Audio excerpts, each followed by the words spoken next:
My name is Sapir Peled, and I'm a PhD candidate at Bar Ilan University. Welcome to the first Systems Biology practice session. As you now know, networks play a major role in systems biology, and today we are going to see a specific aspect of biological networks, which is biological pathways. What are biological pathways? A biological pathway is a series of molecular events that can lead to the creation of a certain cellular product, create a cellular change, or facilitate cellular processes. What is KEGG? KEGG is an integrated database resource consisting of 18 databases categorized into systems information, genomic information, chemical information, and health information. KEGG provides a computer representation of biological systems. In this practice session, we will enter the KEGG website and see its features. I have chosen a pathway for us, the citrate cycle, also known as the Krebs cycle.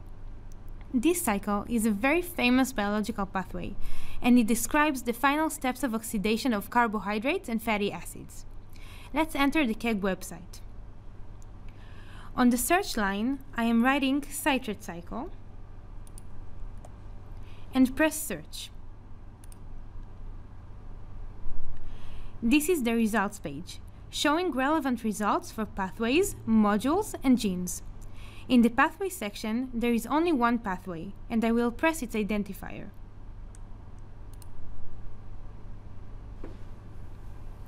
This is the entry page.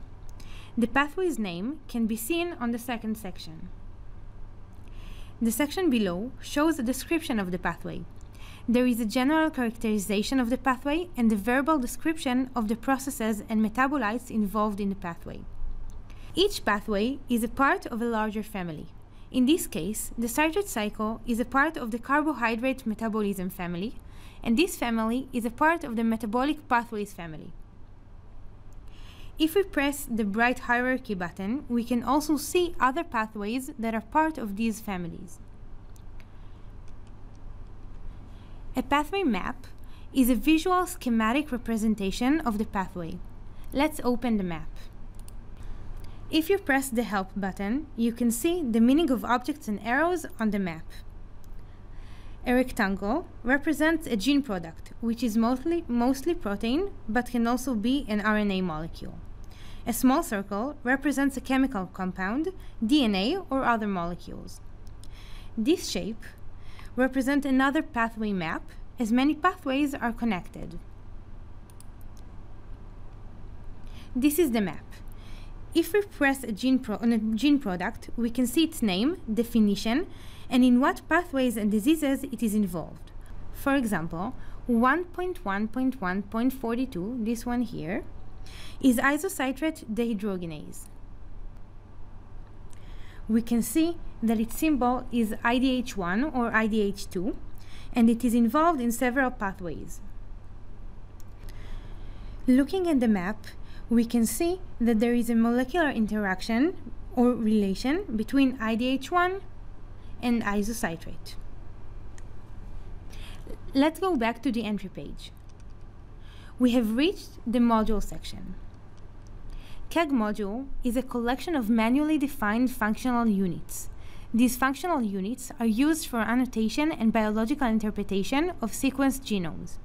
They can be pathways, they can be functional sets that are part of pathways, and they can also be structural complexes or proteins that have a shared signature. We will skip the disease section and go back to it later. We can see this pathway in other databases. Here, there is a link to gene ontology, where we can see the genes and gene products that are involved in this pathway and their ontologies. The references shown here are the original references used for manually drawing the pathway map. The last link, described as the KO pathway, is a link to the KEGG pathway entry. The page we now explored was the map result. This new page shows additional information about the pathway. It has two new sections. The first is orthology, shown here, which contains all genes and proteins in this pathway. The second one is compound, a description of all chemical compounds in this pathway.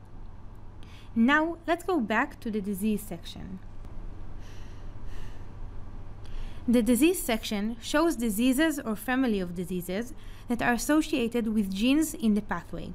We can see here 10 different illnesses.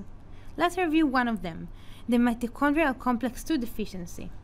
If we press the disease ID on the left, we will get to the descriptive page of this disease.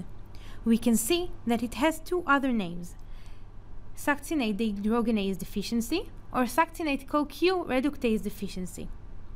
It is a part of the diseases of the tricarboxylic acid cycle family and the bigger mitochondrial diseases family.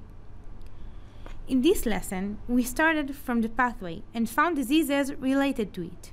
However, in order to design new drug, we might need to go the other way around. Let's go back to the home page and start over by searching the disease name. As you can see, we have two results. However, the second result is mitochondrial complex III deficiency. Therefore, the first result is the one we want. We are back in the page we had previously seen. In this page, we can see what pathways are affected in this condition and what genes are involved. This may help us to find possible druggable targets. In the Other Databases section, there is a link to data of this disease in other databases, such as OMIM, the Online Mendelian Inheritance in Men, that you've seen before in this course. Combining data about disease with the knowledge about the related pathway can bring you to a better starting point for a drug design study. In this practice session, we learned about pathways and the information we can get about biological pathways using the KEGG database. Next time, we'll enter the string database and see how we can find proteins that are associated with a specific protein we would like to investigate.